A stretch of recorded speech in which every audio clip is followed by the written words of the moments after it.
Bismillahirrahmanirrahim. Assalamualaikum warahmatullahi wabarakatuh. Saudaraku seiman dan setanah air. Kali ini kita membahas tema yang hampir setiap tahun didiskusikan dan tidak jarang diperdebatkan. Bagaimana penentuan 1 Ramadan dan Hari Raya Idul Fitri. Ada yang lebih dahulu, ada yang belakangan. Namun tentunya ini merupakan rahmat bagi kita semua yang menjalankan ibadah dalam bulan suci Ramadan, yang tentunya tidak perlu kita perdebatkan, tidak perlu kita diskusikan berlebih, apalagi sampai beradu argumen.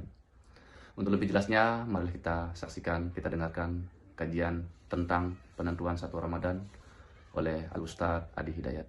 Selamat menyaksikan. Bismillahirrahmanirrahim. Assalamualaikum warahmatullahi wabarakatuh. Alhamdulillahirabbil alamin. Wassalatu wassalamu ala Rasulillahil karim wa ala alihi wa sahbihi ajma'in. Amma ba'd. Ya Rabbi shrah li sadri wa yassir li amri wahlul 'uqdatam min lisani yafqahu qawli. Allahumma faqihna fid din wa 'allimna ta'wil. Rabbana zidna 'ilman warzuqna fahma.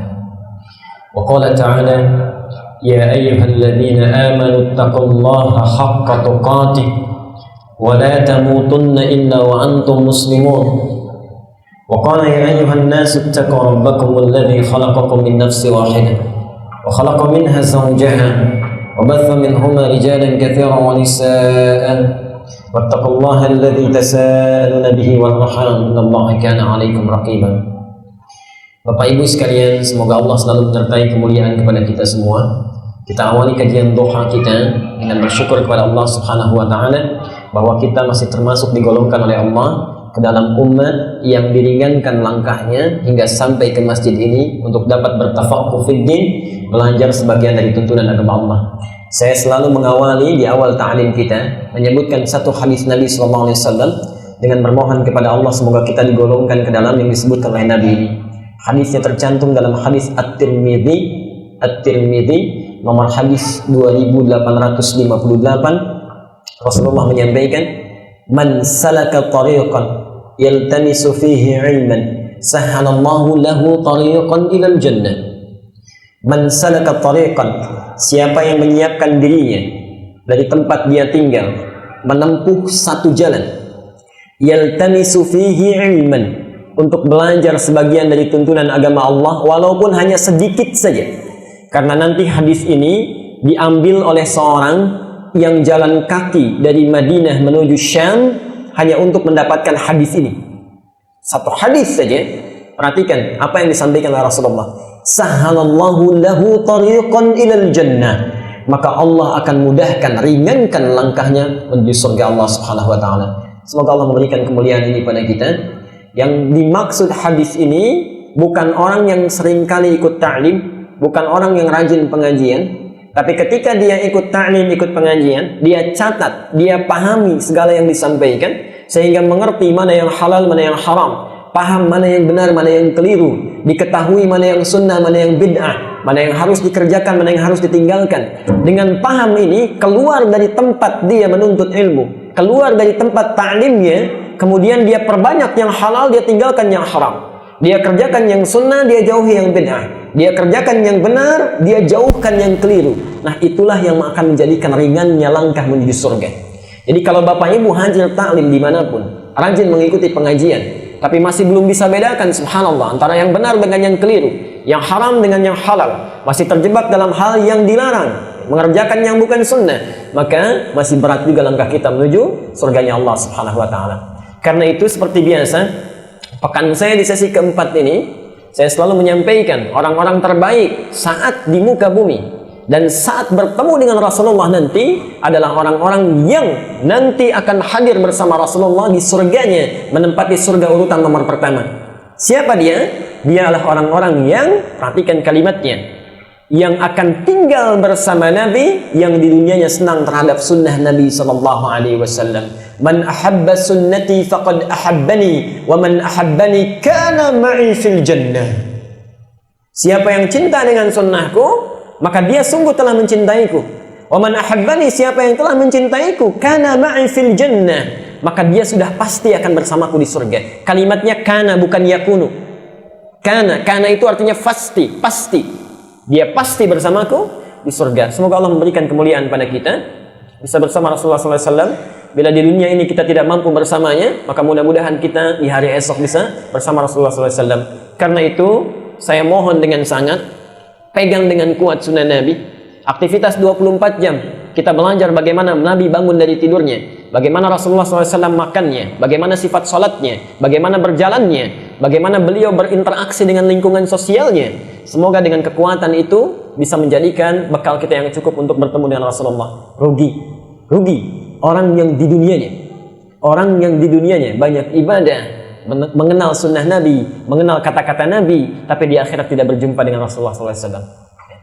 Karena itu pekan yang keempat ini khusus bagi kajian kita, yaitu kajian tentang sunnah nabawiyah, bagaimana mengetahui perilaku aktivitas Nabi SAW dari mulai bangun tidurnya sampai dengan tidur kembali. Nah, pada pertemuan yang lalu kita telah bahas dalam 3 sesi tentang bagaimana cara Nabi bangun dari tidurnya. Satu, seperti pernah disampaikan, kita ini ingin evaluasi lagi karena topik kita akan beda di pagi ini. Satu, saat Nabi bangun, beliau duduk dulu, kemudian menyeka sebagian dari bekas ngantuknya. Itu yang kedua. Yang ketiga, masih ingat? Membaca doa, Alhamdulillahilladzi ahyana ba'dama amatana wa ilaihin nusyur. Tolong garis bawahi kalimat wa ilaihin nusyur. Ada intasyara, ada nasyara, itu lain. Kalau intasyara itu hanya menyebar saja, beraktivitas menyebar. Bapak punya kewajiban Jum'ah, buka surat 62 ayat ke-10-nya. Fa idza qudiyatis sholatu fantashiru, di situ intasyara. Kalau salat sudah ditunaikan, silahkan menyebar, beraktivitas. Tapi doa bangun dari tidur, wa ilaihin nusyur. Nusyur itu beraktivitas, berpencar untuk kembali kepada asal mula. Jadi maksudnya kenapa mengucapkan hamdalah saat bangun dari tidur? Karena kita akan beraktivitas mencari bekal untuk kembali pulang menuju Allah Subhanahu wa taala. Jadi jangan lagi Bapak Ibu bangun dari tidur kecuali semua aktivitas kita menjadi ibadah. Itu maksudnya. Awas tiap hari baca doa alhamdulillahilladzi, alhamdulillahilladzi, tapi makan kita tidak jadi ibadah, minum kita tidak jadi ibadah, minum kita tidak jadi ibadah. Jadi baru saat bangun pun sudah diingatkan, jangan sampai ada 1 detik berlalu kecuali menjadi amal soleh. Karena itu turun langsung satu surat, wal as, demi waktu yang selalu kita lalui, innal insana lafi khusr. Setiap manusia berpotensi akan rugi. Illal ladzina amanu, tidak cukup dengan amanu saja, wa amilus shalihah. Okay? Bangun, duduk, seka bekas ngantuk, ucapkan doa. Yang keempat apa? Baca 10 ayat terakhir di surah Ali Imran. Baiknya dalilnya hadis riwayat Abu Daud. Masih ingat nomor hadisnya? 1367. Okay? Baca 10 ayat terakhir surah Ali Imran. Kemudian setelah itu keluar. Yang kelima, cuci tangan kita. Setelah itu kemudian bersiwak, menyikat gigi. Kemudian setelah itu masuk kamar mandi, langkahkan kaki kiri, membaca doa Allahumma inni a'udzubika minal khubuthi wal khaba'ith.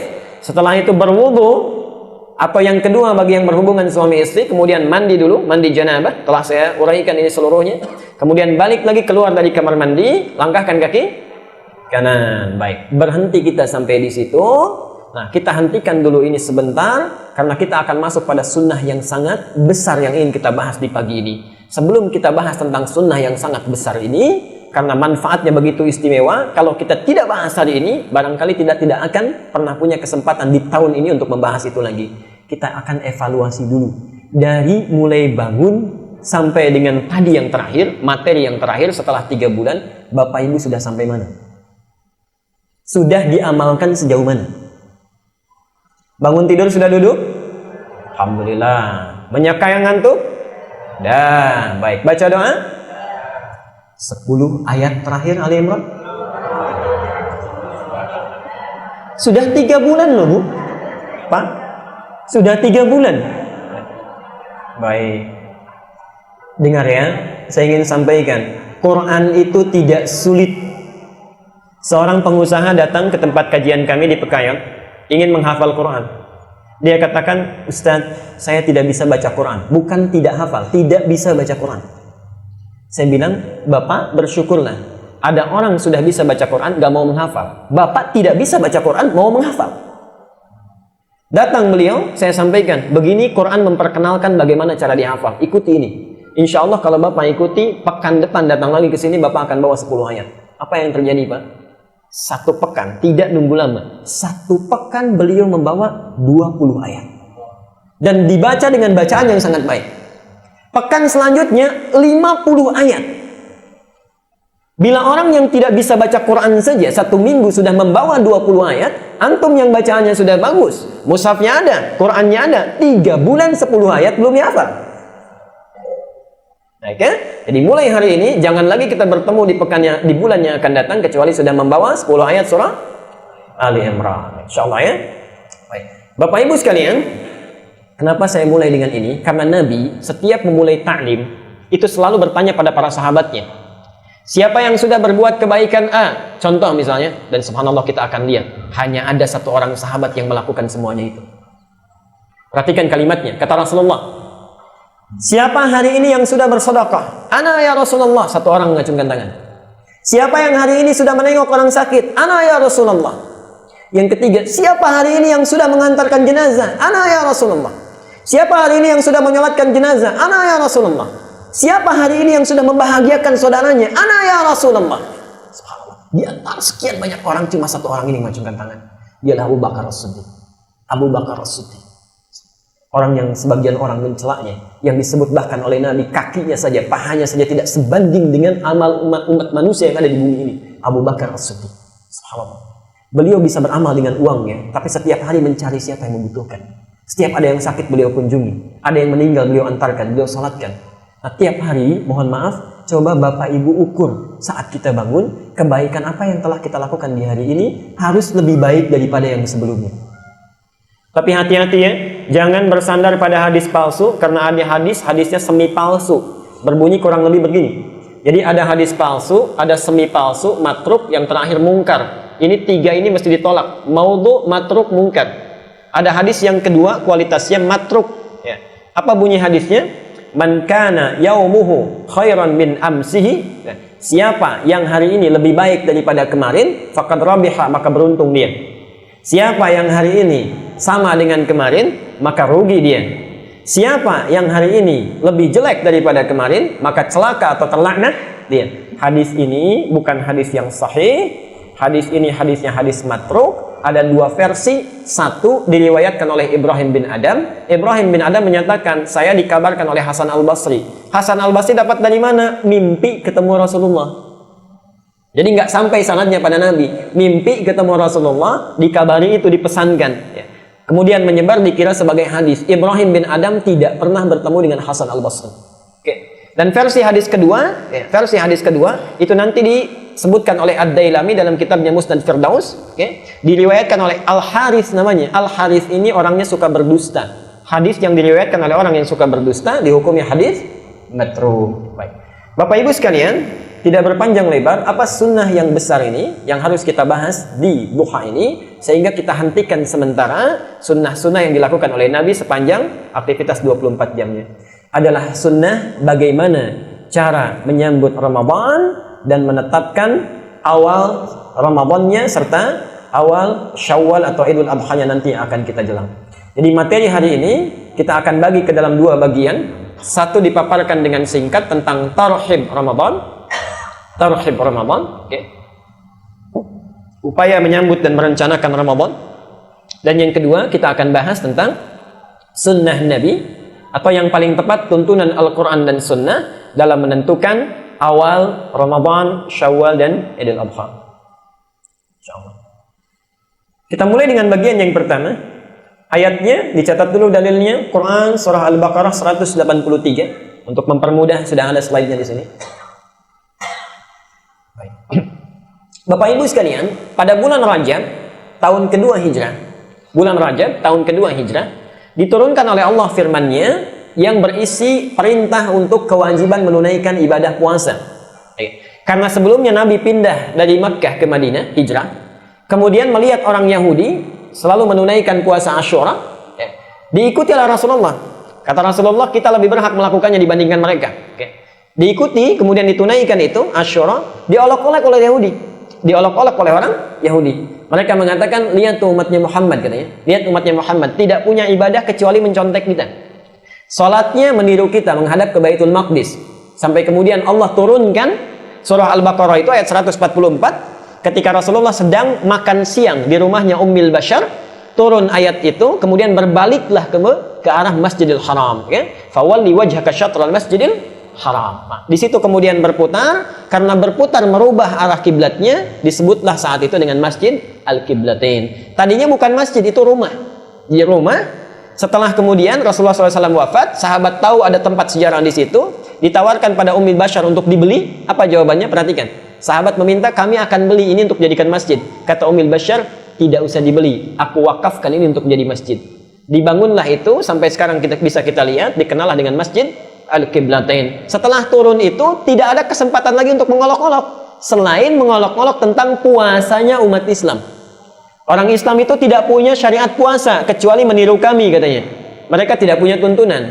Karena itu tepat di tahun kedua Hijrah, di bulan Rajab, diturunkanlah oleh Allah Subhanahu wa taala Quran surah Al-Baqarah 183 berisi kewajiban tentang puasa bulan Ramadan. Sejak saat itu, karena kita Quran Sunnah kita lihat di dalilnya, sejak saat itu Aisyah radhiyallahu anha buka babus Siyam.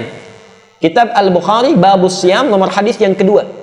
Aisyah radhiyallahu anha menyampaikan kepada kita semua, kata beliau, sejak turunnya ayat itu, umat Islam semakin bersemangat menunaikan puasa Ramadan, sedangkan Asyura ada yang menunaikannya, ada yang tidak. Karena Nabi menyatakan, faman syaa'a falyaf'al, faman syaa'a falyatruk. Siapa yang ingin menunaikannya tunaikan, yang tidak. Tapi poin kita sebagai pengantar, dan kenapa nanti disebut dengan tarhib, saat turun ayat itu, ya ayyuhalladzina amanu kutiba alaikumus siyam kama kutiba alal ladzina min qablikum la'allakum tattaqun. Tidak ada satu orang sahabat pun yang tidak bahagia. Tidak ada satu orang sahabat pun yang tidak bahagia. Turun ayat itu, Nabi langsung menyampaikan dua sabdanya. Dan dengan dua sabda itu, mereka semakin luar biasa senangnya dengan turunnya Ramadan ini. Hatinya lapang, jiwanya luas, senang dengan kedatangan Ramadan. Nanti kita akan lihat apa yang menyebabkan mereka senang, hatinya begitu lapang dan luas jiwanya. Kita akan perhatikan nanti 3 sebab utamanya. Hanya dalam bahasa Arab, seorang yang luas hatinya, lapang jiwanya, senang dengan sesuatu, itu dalam bahasa Arab disebut dengan kata dasarnya rohaba. Di rohaba itu secara bahasa artinya dada yang lapang, hati yang luas. Luas, tenang, nyaman. Kenapa bukan bahagia saja, harus lapang? Ini uniknya kalimat dalam bahasa Arab. Bapak Ibu sekalian, saya berikan gambar saya. Ini apa? Gelas ya. Ini gelas, isinya ada air. Kalau ini dikosongkan, tempatnya menjadi luas, menjadi sempit.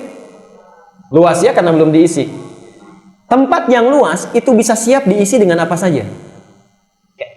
Tapi kalau ini sudah saya tuangkan misalnya, maaf, air putih di sini, air bening misalnya. Kalau saya tuangkan yang lainnya bisa tidak? Bisa, tapi akan berubah. Tuangkan kopi jadi air kopi kan? Tuangkan susu jadi kopi susu kan? Macam-macam. Kalau saya isi dengan pasir, penuh sampai di sini. Kira-kira tempatnya lebih luas, lebih sempit? Lebih sempit. Jadi ketika tempatnya sempit, akan sulit diisi oleh apapun. Jadi kenapa menggunakan kalimat tarhib, bukan kalimat bahagia saja? Ingin mengesankan bahwa kami ini sangat bahagia, kami lapangkan, kami luaskan seluruh isi hati kami, sehingga siap menerima perintah apapun yang akan dititahkan saat Ramadan itu. Itu maksudnya. Jadi kalau mau disuruh sholat, tempatnya masih luas.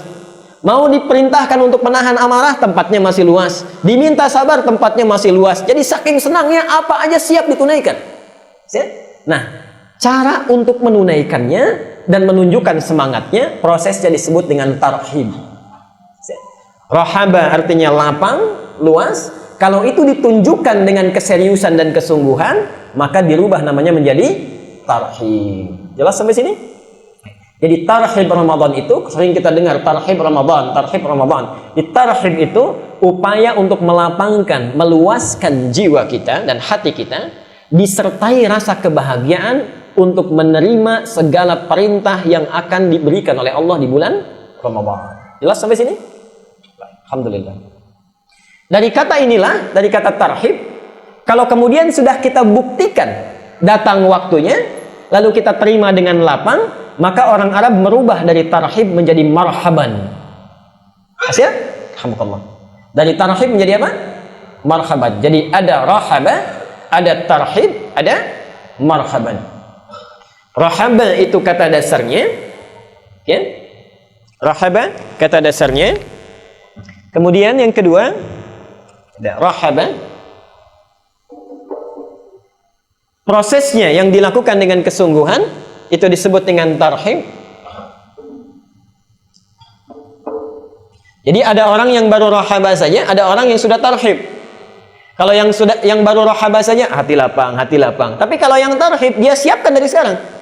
Lapangkan hatinya, dilatih dengan banyak menunaikan siyam sunnah dan seterusnya, ya. Baik. Karena itu nanti di antara tarhib Ramadan ditunjukkan oleh lagi-lagi hadis Aisyah radhiyallahu anha.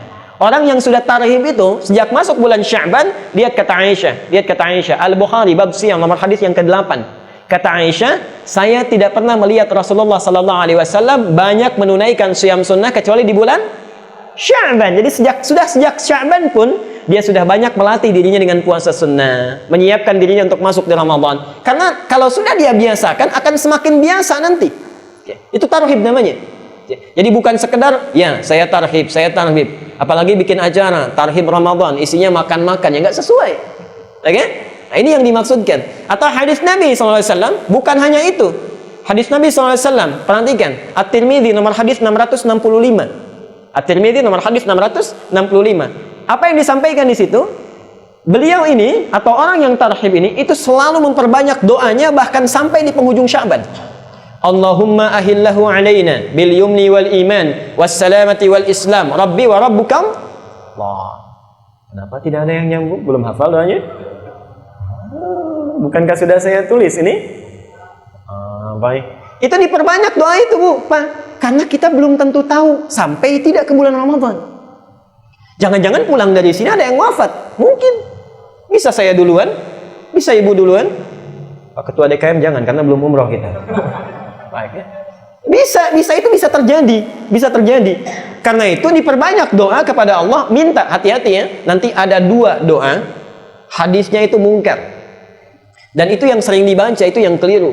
Contoh, hadisnya 1 tercantum dalam Sunan Al-Baihaqi, kitabnya Syu'abul Iman, nomor hadis 3225. Kalau saya bacakan ini pasti dilanjutkan ini, lancar ini. Allahumma barik lana fi Rajab wa Sya'ban wa balighna. Tuh. Ibu senang ya hadis dhaif dihafal, yang sunnah ditinggalkan. Baik ya. Itu mungkar. Mungkar itu hadis yang diriwayatkan oleh orang yang suka melakukan perbuatan maksiat sehingga hadisnya harus diingkari, tidak bisa dijadikan dalil dalam agama. Ada hadis yang mirip-mirip lagi, satu lagi. Itu terdapat di Musnad Ahmad, Musnad pertama, Abdullah bin Abbas, nomor hadis 259. Ini mirip, ujungnya saja yang beda. Allahumma barik lana fi Rajab wa Sya'ban wa barik lana fi Ramadan. Ketahuilah yang meriwayatkan hadis itu kedua-duanya orangnya sama. Dari Ziyad An-Numairi. Siapa Ziyad An-Numairi itu? Orang yang suka bercerita hadis tapi orang yang suka melakukan perilaku maksiat. Jelas ya? Maka disebut hadisnya mungkar, harus diingkari, tidak boleh diterima. Bapak ini senang hadis-hadis yang kalau nggak mungkar matruk, kalau nggak matruk palsu, gitu kan? Coba, pernah dengar hadis ini? Awal puasa adalah rahmat, pertengahannya adalah maghfirah, ujungnya itqu minan nar. Hadis itu matruk, semi palsu. Pernah dengar hadis ini? Niyamus shaimi ibadatun, tidurnya orang puasa adalah ibadah. Pernah? Itu hadis palsu. Baik ya. Nah, kembali ke sini. Jadi banyak berdoa karena rumus dalam ibadah. Kalau kita niatkan, rencanakan, turun pahala 1. Jadi kalau ibu bapak ingin berbuat baik, itu sudah dicatat 1. Kalau dilakukan, tambah 1. Maksiat tidak, direncanakan belum ditulis, dilakukan baru tertulis 1. Karena itu, kenapa diminta banyak berdoa? Mohon maaf, kita tidak tahu kapan ajal kita akan tiba. Mudah-mudahan dengan seringnya berdoa, keinginan kuat, walaupun tidak sampai ke Ramadan, pahala Ramadan sudah diberikan oleh Allah kepada kita. Itu maksudnya. Baik. Marhaban. Kita akan cepat. Ini kesungguhannya. Kalau sudah datang, kemudian kita sambut, kita tunjukkan keseriusan kita, maka ungkapannya dirubah menjadi marhaban. Karena itu jangan heran kalau kita bertamu pada orang Arab, ketika datang mereka katakan marhaban. Marhaban itu punya dua makna. Artinya, saya senang dengan kedatangan antum. Yang kedua, silahkan apa saja yang bisa dilakukan, saya berikan sepanjang saya bisa. Itu maksudnya. Hati saya sudah luas, sudah lapang, saya senang dengan kedatangan antum. Apa yang bisa saya berikan, insya Allah saya berikan. Karena itu sahabat hebatnya, Pak. Perhatikan ya, karena itu dipuji oleh Al-Quran, tidak akan ada lagi generasi seperti mereka. Tidak akan lagi ada generasi seperti mereka. Subhanallah, tidak ada rasa iri dengki. Lihat hebatnya. Bahkan dijamin masuk surga tanpa hisab sebagiannya. Apa di antara amalannya? Perhatikan ya. Jadi kalau antum belum bisa amalan seperti ini, jangan sekali-kali mencela sahabat. Jangan sekali-kali mencela sahabat. Saya paling tidak suka dengan orang yang sedikit ilmunya, sudah tidak punya ilmu, senang sekali mencelanya. Perhatikan. Nabi marah kalau subhanallah, kalau disebutkan sahabat yang dijelek-jelekan, bahkan ada yang menjelekkan Abu Bakar, mukanya langsung merah Rasulullah. Sahabat itu di antara kemuliaannya, kalau bapak menyebutkan apa yang dimilikinya, itu langsung dilepas diberikan. Subhanallah, bagus benar baju antum, dilepas, berikan. Sulit dilakukannya. Kalau ada yang ingin menandingi, silakan. Saya sampaikan sekarang, Pak Haji bagus benar mobilnya, susah itu. Susah, paling sulit. Karena itu, kebaikan itu yang disebutkan, kebaikan seseorang yang langsung diberikan, dalam bahasa Arab itu birrun sifatnya, birrun. Kalau sudah melekat dalam dirinya, baru disebut mabrurun. Ada ayat di surah Ali Imran 93. Lan tanalul birra hatta tunfiqu mimma tuhibbun. Birrun itu sulit didapatkan sebelum bisa menginfakkan apa yang paling kita sukai. Apa yang paling kita cintai. Nah, itu yang paling susah. Ya, subhanallah. Yuk kita teruskan dulu. Nah, jadi poin ini yang ingin saya sampaikan, kalau kita katakan tarhib, siapkan dari sekarang. Sunnah Nabinya menyiapkan dari sejak Sya'ban. Sekarang tanggal berapa Sya'ban? Subhanallah, tuh. Oh, ya nggak apa-apa, karena kalendernya belum ada, Aisyah, makanya belum pada hafal itu. Baik ya. Tanggal berapa sekarang? 24 Sya'ban. Oke, 24 Sya'ban. Masih ada waktu beberapa hari untuk kita memperbanyak doa setiap selesai sholat. Yang belum saum, siam, Senin, Kamisnya boleh mulai untuk dilatih dan sebagainya. Ya. Jadi ini poinnya. Saya tidak akan lama di tarhib ini. Siapkan dari sekarang 3 hal. Singkatnya 3 hal. Satu, memperbanyak doa agar disampaikan di bulan Ramadan dalam keadaan sehat dan kuat iman. Memperbanyak doa agar disampaikan pada bulan Ramadan dengan keadaan sehat dan kuat iman. Nanti di akhir saja saya tuliskan doanya supaya tidak lama kita. Yang kedua, berlatih memperbanyak siyam sunnah. Berlatih memperbanyak siyam sunnah. Dalilnya sudah saya sebutkan tadi. Dan yang ketiga, ini yang paling penting. Yang ketiga, merencanakan amalan Ramadan yang nanti akan dilakukan. Merencanakan amalan Ramadan yang nanti akan dilakukan. Baik. Hadisnya kalau mau dicatat, Al-Bukhari nomor hadis 1803. Itu untuk dalil yang terakhir. Al-Bukhari nomor hadis 1803 dari Ibnu Abbas, lagi-lagi Ibnu Abbas. Anak kecil usia 5-6 tahun sudah banyak meriwayatkan hadis. Anak kita usia 8 tahun masih senang main video game. Al-Bukhari nomor hadis 1803. Ada 3 amalan yang harus disiapkan. Awas ya, hati-hati. 1, banyak berinteraksi dengan Al-Quran. Banyak berinteraksi dengan Al-Quran. Alhamdulillah, insya Allah di sini ada kajiannya. Interaksi dengan Al-Quran, dan Ramadan itu bulan Quran. Nanti ketiga ini saya akan pertajam saat kita masuk di awal Ramadan. Jadi sekarang cuma disampaikan umumnya saja. Nanti bagaimana cara berinteraksi. Insya Allah kajian saya yang sore menjelang maghrib, saya akan khususkan untuk hal yang terkait dengan Quran. Nanti saya berikan metode dengan izin Allah, bagaimana cara cepat menghafal Quran untuk khusus di Ramadan. Dan itu dalam semuanya dari Quran, bukan dari metode A, B, C, D, semua dari Quran. Nanti kita akan cek. Dan subhanallah, ada orang yang hafal Quran, seorang ibu punya anak 3, anaknya kecil-kecil, hafal Quran 10 hari. Saat suaminya i'tikaf, istrinya di rumah merawat anaknya, saat itu dia menghafal Quran. Gunakan metode yang disampaikan oleh Quran, 10 hari hafal Quran.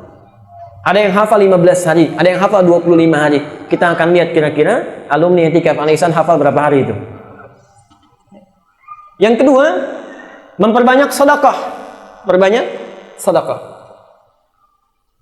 Sekarang jangan khatam ya, karena tidak ada hadisnya kita meminta menghatamkan banyak Quran. Tidak. Yang ada memperbanyak bacaan Quran yang baik. Jadi yang diinginkan oleh hadisnya itu yang benar, bacaan yang benar, bukan banyak menghatamkannya. Antum khatam 10 kali tapi salah semua, itu lebih bagus hafal 1 juz tapi bacaannya benar semua. Asih? Kedua, memperbanyak sedekah. Yang ketiga, perbanyak muhasabah. Muhasabah, introspeksi diri. Silahkan direncanakan dari sekarang, dibuat tabelnya. Nanti awal-awal Ramadan saya berikan bagaimana cara yang tepatnya. Ini saja untuk tarhib. Sekarang kita akan pindah pada materi yang sangat pentingnya, yang ingin kita bahas. Di tarhib kesimpulannya, kalau disebutkan tarhib, artinya kita harus sudah serius menyiapkan dari sekarang. Lapangkan hati kita, luaskan jiwa kita, kemudian tunjukkan keseriusan itu memperbanyak doa. Yang kedua, perbanyak siyam sunnah. Yang ketiga, siapkan rencana. Dan sebelum saya akhiri, ini yang ingin saya jawab, kenapa sahabat begitu bahagia? Karena di Quran ini, ketika ayat ini turun, itu sudah mengisyaratkan 3 keutamaan yang tidak akan ditemukan di bulan lain selain Ramadan.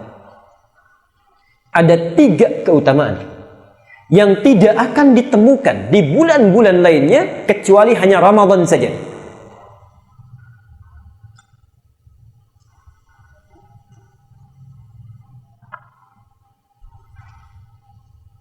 Satu, Allah menjanjikan ampunan. Allah menjanjikan ampunan tiada batas. Ampunan tiada batas bagi orang yang bermuhasabah, bertobat kepada Allah saat Ramadan. Allah menjanjikan ampunan tiada batas bagi orang yang bermuhasabah kemudian bertobat kepada Allah memohon ampunannya. Perhatikan kalimatnya. Yang dimaksud tiada batas ditafsir di hadis Nabi. Perhatikan hadis Nabi SAW, saking pentingnya ini ditempatkan di nomor 1 di bab siyam. Man shama ramadhana imanan wa ihtisaban ghufira lahu ma taqaddama min dhanbi. Siapa yang berpuasa di bulan Ramadan dilakukan dengan penuh keimanan, bukan puasa biasa. Dan dia bermuhasabah, bukan hanya puasa, bermuhasabah, mengingat dosanya, mengingat kesalahannya, kemudian bertobat kepada Allah Subhanahu wa taala. Perhatikan kalimatnya, ghufira lahu ma taqaddama min dzambi. Dari sejak dia balik sampai di detik itu hapus gugur semua dosa-dosanya. Nanti kita bahas ya. Dan itu baru siangnya, soma itu siangnya. Hadis nomor 36-nya, perhatikan, malamnya, man qama ramadhana imanan wa ihtisaban. Jadi ada siang, ada malam. Kalimatnya sama, cuma beda, yang bawah itu soma karena siang, yang malam qama. Man qama ramadhana, siapa yang menunaikan qiyam, tarawih kita sebut di malam Ramadan, imanan, bukan tarawih biasa. Dia lakukan dengan penuh keimanan, di antara rakaatnya wahtisaban, dia bermuhasabah, memohon ampunan pada Allah, mengalir air matanya, bertobat di situ, ghufira lahu ma taqaddama min dzambi, turun ampunan Allah Subhanahu wa taala. Jawab masing-masing di hati. Antum usia sudah berapa tahun? Saya ambil rata-rata 40 sampai 60 ya. 40 sampai 70 rata-rata. Di tengah-tengah taruhlah 60. Di sini ada yang sering baca Riyadhus Shalihin ya? Baik. Coba buka bab ke-12. Riyadhus Shalihin itu ada 1896 hadis. Pada bab ke-12 nomor hadis 113. Bab 12 nomor hadis 113. Nomor hadis 113 ini diambil oleh Imam An-Nawawi dari hadis Al-Bukhari, riwayat Abu Hurairah, nomor hadisnya 6419. Perhatikan. Saya ingin mulai dulu pelan-pelan dari sini sampai ke sini. Yang ini nanti yang 60 tahun. Perhatikan ya. Orang yang usianya sudah melewati 40 tahun, belum punya bekal cukup kepada Allah, maka celaka dia. Perhatikan, 40 tahun belum punya bekal cukup kepada Allah, celaka dia. Yang kedua, perhatikan dengan sangat baik. Saya ingin masuk pada yang 60 tahun. A'dzarallahu ila mri'in Allah tidak akan mendengar alasan apapun lagi dari seseorang. Jadi nanti di akhirat saat hisab ada yang dicuekin oleh Allah. Orang lain ditanya, orang kafir pun masih ditanya. Orang kafir masih ditanya, subhanallah, ini dicuekin. A'dzarallahu ila mri'in. Allah tidak akan mendengar alasan apapun lagi dari seseorang. Akhara ajalahu, sudah dipanjangkan masa ajal usianya, hatta yablugha sittina sanatan, sampai 60 tahun tapi belum cukup bekalnya menghadap Allah Subhanahu wa taala. Sekarang anak-anak 6 tahun itu sudah pada hafal Quran. Malam Jumat kemarin ada anak datang dari Jambi, Pak. Dari Jambi. Usianya kurang lebih 5-6 tahun. Bawa hafalan Quran sudah 5 juz. 5 tahun sudah 5 juz. Antum 50 tahun sudah berapa juz? 6 tahun hafal Quran. Ada yang 60 tahun untuk sekedar baca saja belum tersentuh.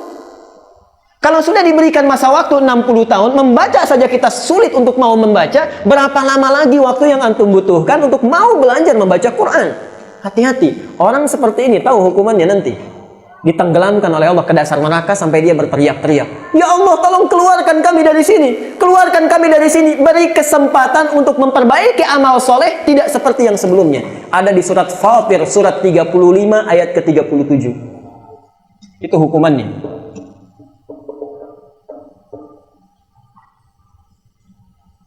Wahum yastarihuna fiha. Ada orang yang teriak sekencang-kencangnya saat di akhirat nanti. Masuk neraka dia.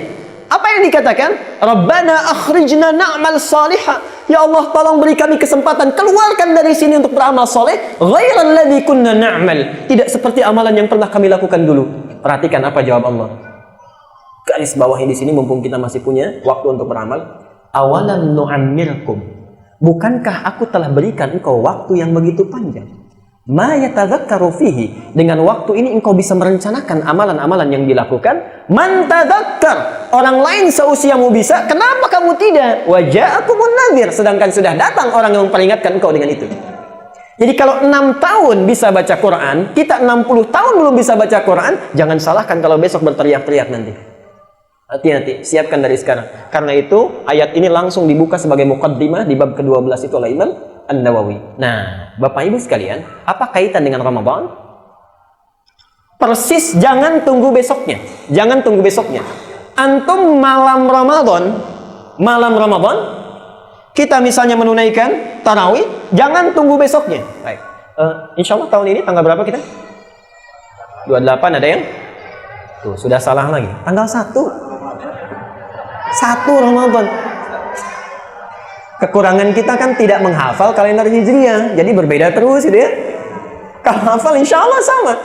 Karena itu nanti kita akan bahas bagaimana menentukan tanggal 1 itu ya. Nanti di penghujung kita akan bahas. Jadi tanggal berapa puasanya? Alhamdulillah. Tanggal 1 kita puasa Ramadan, nggak usah tunggu tanggal 1-nya. Baik, maksudnya siangnya puasa. Malamnya kita menunaikan qiyam, tarawih. Insya Allah datang ke masjid, tarawih dilakukan sesuai sifat Nabi. Awas, ada orang tarawih, kata Nabi, tidak mendapatkan apapun dari tarawihnya kecuali capek begadang saja. Tapi ada orang yang menunaikan tarawih sesuai sifat Nabi. Insya Allah mudah-mudahan ada waktu kita untuk bahas apa keutamaan orang ini. Ketika dia tunaikan sesuai sifat Nabinya, man qama Ramadan, siapa yang menunaikan malam Ramadan itu qiyam, imanan wa ihtisaban, dilakukan dengan penuh iman, kemudian dia bermuhasabah. Nanti ada cara kita bermuhasabah saat tarawih. Apa yang terjadi? Ghufira lahu ma taqaddama min dzambi. Misal 40 tahun punya dosa, usia 40 tahun, tiba di malam ini dia tunaikan seperti Nabi menunaikannya, turun ampunan Allah saat itu. 40 tahun semuanya gugur. Besoknya meninggal, besok nggak sempat puasa, besoknya meninggal, sudah gugur semua dosanya. Karena itu antum jangan sia-siakan. Dikasih malam pertama, manfaatkan dengan baik. Dari sekarang pelajari bagaimana Nabi menunaikan tarawih, bagaimana sifatnya, bagaimana bacaannya, apa yang dilakukan. Itu penting. Itu penting kita hadirnya di sini belajar sunnah Nabi Sallallahu Alaihi Wasallam. Tidak akan rugi. Orang tarawih, kita tarawih. Orang belum tentu dapat, kita dijamin dapat. Kalau sudah diberikan semua itu belum tersentuh juga kita untuk berubah, berapa lagi dan bagaimana caranya lagi untuk bisa mengampuni dosa-dosa kita? Perhatikan ya, 40 tahun kata para pakar itu setengahnya dipakai tidur. Di orang kalau sudah berusia 40 tahun, misal, setengahnya dipakai tidur. Jadi yang dipakai beraktivitas berapa tahun? 20 tahun ini beraktivitas. Saya tanya, yang jadi ibadah berapa tahun? Karena cukup untuk pulang, itu harus jadi ibadah dulu. Belum tentu bisa cukup untuk bekal pulang. Ini makan, si B makan. Yang ini diniatkan karena Allah jadi ibadah. Yang ini tidak, jadi rutinitas.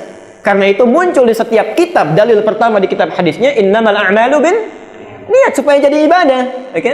Nah, kalau itu kita siapkan jadi ibadah, taruhlah setengahnya. 10 tahun jadi ibadah. Sudah diterima belum? Belum tentu. Yang ikhlas berapa tahun? Misal setengahnya 5 tahun.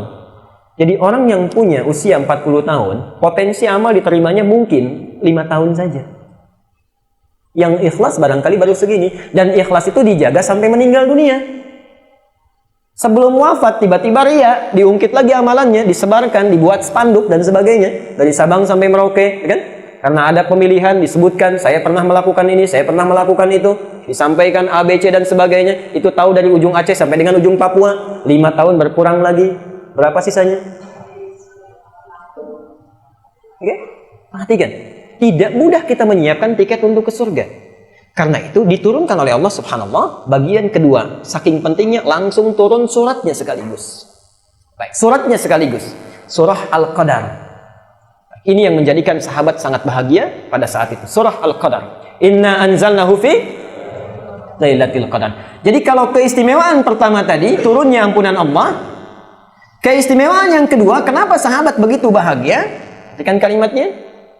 Karena Allah sudah menjanjikan akan tiba satu malam di malam-malam Ramadan itu, yang kalau kita menunaikan ibadah di malam itu sekecil apapun, nilainya sama dengan 1000 bulan. 2 berlipat pahala 1000 bulan. Pahala 1000 bulan. 1000 bulan itu kalau dikonversi kurang lebih 83 tahun. Baik. Malam apa namanya? Malam Lailatul. Kalau sudah pakai malam, Lailah itu artinya malam. Apa? Lailatul Qadar. Kalau disebutkan malam Lailatul Qadar artinya malam-malam Qadar. Ya. Itu penting. Ayo pelan-pelan kita belajar bahasa Arab ya. Insya Allah setiap termin saya ada satu yang kita pelajari ya. Pelan-pelan. Malu sama anak-anak kecil tuh di Arab tuh segini udah bisa bahasa Arab tuh. Sudah kita banyak usia nggak bisa-bisa. Berlipat pahala sampai 1000 bulan, subhanallah. Ibu bapak kalau baca Quran sekarang, satu hurufnya berapa pahalanya? 10. Dari mana taunya? Acungkan tangannya. Yang bisa jawab hadisnya hadis di mana, nomor berapa supaya bisa saya tahu, saya kasih hadiah. Ini persoalan kita. Hadis, tapi tidak pernah baca hadisnya. Nanti kita akan lihat banyak orang menunaikan ibadah. Ini doanya di mana, hadis ternyata nggak ada di hadisnya. Contoh, ini sering kali saya sampaikan. Waktu kecil diajari doa iftitah apa? Inni wajjahtu wajhiya lilladzi. Pernah lihat hadisnya tidak? Tuh, persoalan. Wajjahtu, inni wajjahtu itu berbeda. Inni wajjahtu itu terdapat di dalam Ibnu Majah nomor hadis 3221. Yang meriwayatkan namanya Jabir bin Abdullah. Wajah tuh nggak pakai ini, itu riwayat Ali bin Abi Thalib, adanya di hadis Muslim nomor hadis 1848. Apa bedanya? Lihat kalimatnya. Yang hadis Muslim riwayat Ali, "Shallaitu khalfa Rasulillah sallallahu alaihi wasallam fastaftaha wajjahtu wajhiya lilladzi." Saya salat di belakang Nabi sallallahu alaihi wasallam. Ini salat malam yang dimaksudkan. Nabi kemudian membaca doa iftitah atau istiftah, wajjahtu wajhiya lilladzi fataras samawati dan seterusnya. Hadis yang pakai inni wajjahtu itu riwayat Jabir bin Abdullah di Ibnu Majah nomor hadis 3221. Lihat bunyinya. Ra'aitu Rasulullah sallallahu alaihi wasallam. Saya melihat Rasulullah sallallahu alaihi wasallam hina yadhbah, saat akan menyembelih hewan kurbannya, aqbalal qiblah, menghadapkan hewan kurbannya ke arah kiblat, tsumma qala, kemudian beliau mengatakan bismillahi Allahu akbar. Kalimatnya lihat, ada dua versi. Versi pertama, Allahumma hadza min Muhammad wa ali Muhammad wa ummat Muhammad bismillahirrahmanirrahim inni wajjahtu wajhiya lilladzi fataras samawati wal ardh dan seterusnya. Versi keduanya langsung mengatakan inni wajjahtu wajhiya lilladzi fataras samawati wal ardh. Jadi inni wajjahtu itu doa menyembelih hewan kurban. Bayangkan. Puluhan tahun kita belajar. Anak-anak kita diajari di sekolah tidak tahu bahwa itu asalnya bukan hadis untuk iftitah. Beda antara wajjahtu dengan inni wajjahtu. Setelah turun surat Idza Ja'a Nasrullahi wal Fath, nah, maka Nabi sering kali membaca dalam ruku dan sujudnya dengan subhanakallahumma bihamdika Allahumma ighfirli. Kemudian dalam doa iftitahnya riwayat Abi Hurairah nomor hadis di Al-Bukhari 711, bacaannya Allahumma ba'id baini wa baina khataayaya, kan, dan seterusnya hadis. Baik. Jadi itu pentingnya ya kita belajar. Kembali ke sini tadi, yang paling penting kenapa mereka berbahagia? Yang kedua, turun ampunan Allah. Ya, yang pertama turun ampunan Allah, yang kedua dijanjikan akan berlipat ganda amalan. Bacaan Quran tadi dari mana tahu satu huruf itu sama dengan 10? Itu ada di hadis riwayat At-Tirmidzi nomor hadis 2910. At-Tirmidzi nomor hadis 2910. Lihat kata Rasulullah SAW, man qara'a harfan min kitabillah, siapa yang membaca satu huruf saja dari kitab Allah, falahu asyru hasanat, dia mendapat 10 kebaikan. Walam aqul alif lam mim harfun, saya tidak mengatakan alif lam mim satu huruf, walakin alifun harfun, mimun harfun, lamun harfun, wa mimun harfun. Tapi saya katakan alif itu satu huruf, lam itu satu huruf, mim itu satu huruf. Walikulli harfin asyru hasanat, dan setiap hurufnya ada 10 kebaikan. Kita hitung-hitungan dulu, hitung-hitungan. Kalau kita misalnya baca alif lam mim berapa huruf? 3 huruf. Kali 10 berapa? 30. Baca ayat lain. Misal, ini kan terlalu panjang Pak Al-Baqarah. Saya ingin karena di luar panas yang kul-kul aja, misal. Ya. Qul a'udzu birabbin nas. A'udzu. Jangan yang kulnya. A'udzu berapa huruf? 1, 2, 3, 4. Baik, 4 huruf. Ada yang protes, Pak, saya ini nggak lancar bacaannya. Berat saya bacanya. Pahalanya sama nggak? Disebutkan oleh Nabi naik hadisnya. Tadi nomor berapa? 2910. Di kitab yang sama, nomor hadisnya di 2 kali lipatkan bilangan 10-nya. 2920 nomornya. Perhatikan kalimat Nabi. Al-mahiru bil Qur'an ma'as safaratil kiramil bararah. Orang yang lancar baca Quran, kemana-mana pun dia jalan, itu diiringi malaikat yang selalu menjaga dia untuk berperilaku baik dan mulia. Jadi orang keunggulan, orang yang selalu baca Quran, itu lisannya terjaga, pikirannya terjaga, tidak cepat merespon kata-kata orang, difikirkan dulu dan seterusnya. Tapi teruskan hadisnya. Walladzi yatata'ta. Sedangkan orang yang terbata-bata, wa huwa syaqun alaihi, sudah terbata-bata, berat lagi mengucapkannya. Perhatikan, falahu ajrani, dia dapat 2 kali pahala orang yang lancar. Jadi kalau a'udzu orang lancar dapat berapa? 4 kali 10? Cuma 40. Orang nggak lancar 2 kali, berapa? 80, bahkan bisa lebih. Kok bisa, Pak? Karena orang lancar itu cuma sekali baca. A'udzu, selesai, 40. Orang nggak lancar diulang-ulang. Qul a'udzu, bukan bu, zu. Sudah 40 diulang lagi, dapat kali 2. Bu, bukan zu, a'udzu, kali lagi 3. Jadi berbahagialah ibu punya rencana di bulan Ramadan, cari ustadz yang bagus, bisa meluruskan kita. Makanya cara beramal sebelum dilakukan, keluarkan dulu keutamaannya. Itu jadi motivasi. Kalau ibu tidak pernah tahu hadis ini, datang ustadz diluruskan tiap hari, itu bisa protes pada ayah. Ustadznya, Pak, terlalu ketat, besok ganti aja. Tapi yang tahu hadis ini, itu bisa berubah. Pak, kalau perlu yang ini aja, 10 kali diluruskan. Mama hari ini baca 19 huruf, 10 kali diluruskan. Oke? Yang terakhir, jadi rencanakan itu, perhatikan. Kita baca hari ini 4, dapat 40 kebaikan. Tapi di Lailatul Qadar, dikali 83 tahun. Ada nggak di sini yang bisa tahan baca Quran selama 83 tahun tak berhenti? Tidak ada. Ingat, Quran itu satu hal yang unik. Jangan tanya jam, menit saja. Quran itu punya keunikan, tidak ada orang yang bosan baca. Tidak ada. Antum bosan nggak baca Al-Fatihah? Tidak. Tapi kalau dibaca, cepat ngantuk. Itu Quran. Nggak percaya silakan, nggak percaya silakan. Antum bangun malam, nanti saat itikaf tuh, wah subhanallah, udah pegang mushafnya, 5 menit sudah begini. Begitu sling gitu kan, ada informasi BBM-nya, WhatsApp-nya itu bisa kuat lagi tuh. Dan lain. Baik. Nah, saya akan akhiri dulu sesi pertama di sini. Kita tidak ada dulu tanya jawab ya, karena kita ada 2 sesi yang sangat penting. Nanti saja di akhir. Sampai jam berapa Pak Haji? 11 ya. Sampai selesai. Baik. Terakhir, terakhir di sesi ini, bagian segmen pertama, dan saya akan tutup di segmen pertama ini. Nanti kita akan berpindah untuk menentukan awal Ramadannya. Kenapa sahabat begitu bahagia ketika turun perintah puasa? Yang terakhir, karena ayat ini turun diawali dengan firman Allah, Ya ayyuhalladzina amanu. Tidak banyak orang tahu rahasia ayat ini. Itu kalau turun ayat setelah ayat puasa, semuanya ya ayyuhalladzina amanu, itu semua bersemangat sekali, tidak ada yang ditinggalkan sedikit pun. 3, karena ayat ini dibuka dengan kalimat ya ayyuhalladzina amanu.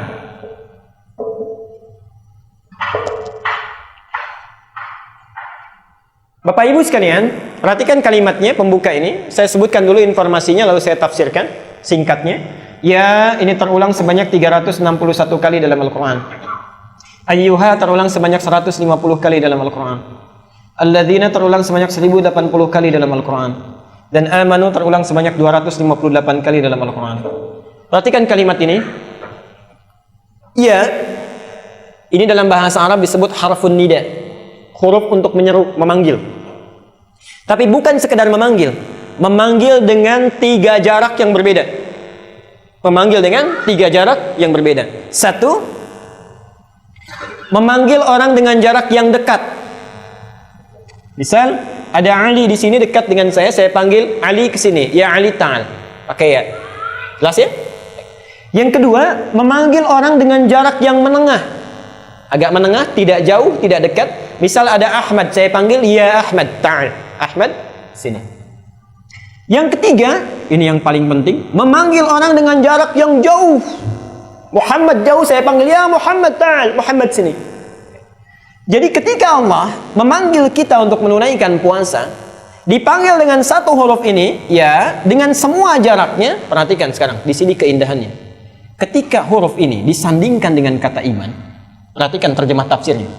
Disandingkan dengan kata iman, seolah-olah Allah memanggil dengan kalimat seperti ini.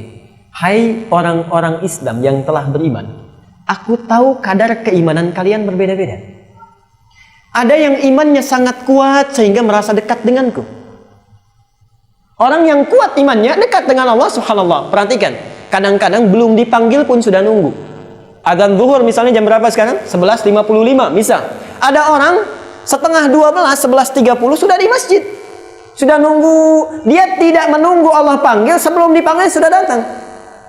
Ada orang yang menengah imannya, biasa-biasa saja. Kalau ingin jamaah, tidak ya tidak. Ingin baca Quran, baca, tidak ya tidak. Ini menengah. Ada yang paling hebat yang terakhir. Jangan tanyakan bagaimana menunaikannya, bahkan tidak ditunaikan dan jauh dari Allah dengan perilaku maksiatnya. Dia berlumur dosa, banyak bermaksiat sehingga merasa jauh dari Allah. Perhatikan, Allah tidak bedakan semua orang itu dipanggil dengan huruf yang sama. Hei orang-orang yang imannya dekat denganku, yang kuat merasa dekat denganku, datang sini tunaikan Ramadan, engkau akan semakin lebih dekat. Yang imannya menengah, silahkan datang tunaikan, engkau akan rasakan jadi dekat denganku. Bahkan yang jauh sekalipun, aku janjikan ampunan kepadamu bahwa bila engkau mau bertobat di bulan Ramadan ini, sehingga menjadikan engkau lebih dekat denganku. Dipanggil tidak dibedakan orang kuat, iman menengah ataupun jauh. Inilah nanti buktinya kita akan lihat malam pertama Ramadan, kita akan saksikan. Jangankan orang yang rajin ke masjid, yang tidak sholat pun bisa di saf pertama. Kita akan lihat. Karena Allah berikan karunia yang sama.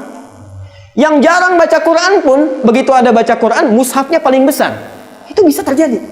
Jadi semua diberikan kesempatan yang sama. Nah, kalau modalnya sudah sama, kita miliki, tidak juga dipergunakan dengan baik, dengan cara apa lagi? Allah mesti mengampuni dosa Bapak, Ibu, dan kita semuanya.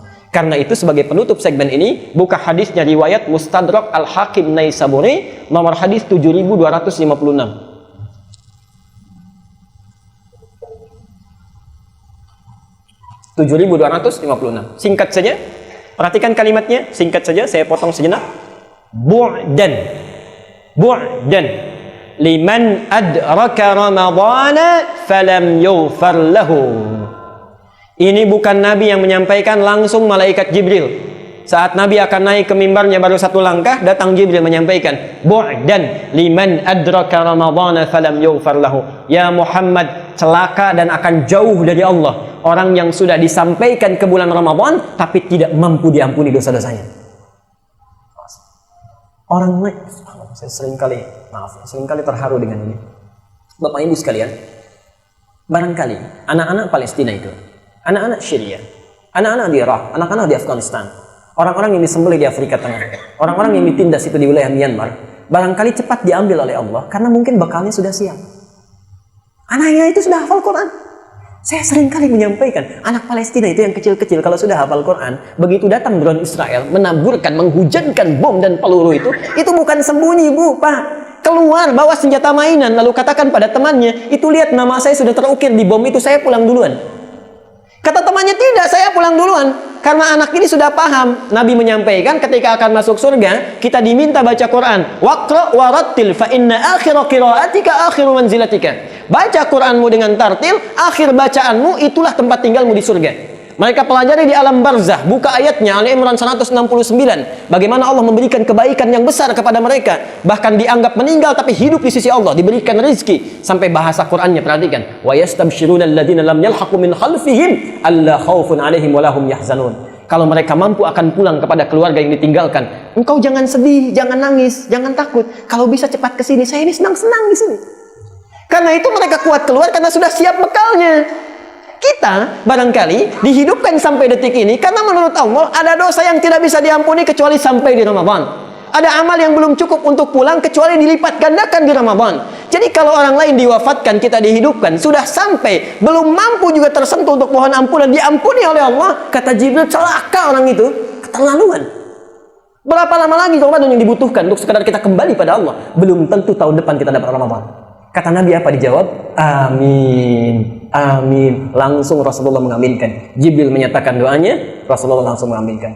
Mohon hati-hati pelajari tarhib hari ini, rencanakan amalan kita. Semoga Allah memberikan taufik kepada kita semua. Baik.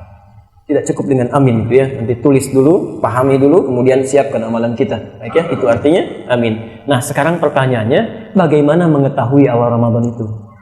Karena saya ingin dapat malamnya malam ampunan, besoknya ingin dapat ampunan, selebihnya ingin dapat ampunan, bagaimana cara menentukannya? Baik, kita rehat dulu selama 15 detik ya, untuk saya menghapus ini, setelah itu kemudian kita lanjutkan.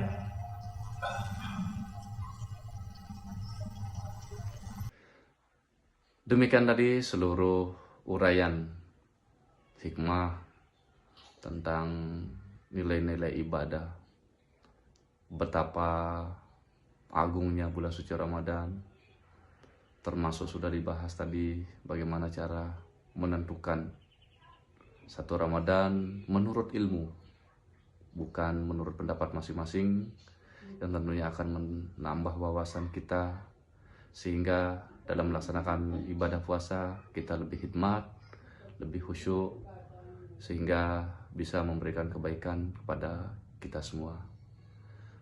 Demikian kajian kita saat ini. Terima kasih sudah menyaksikan channel Jalan Lurus. Semoga kita bisa ketemu lagi di kajian-kajian berikutnya. Wabillahi taufiq wal hidayah. Wassalamualaikum warahmatullahi wabarakatuh.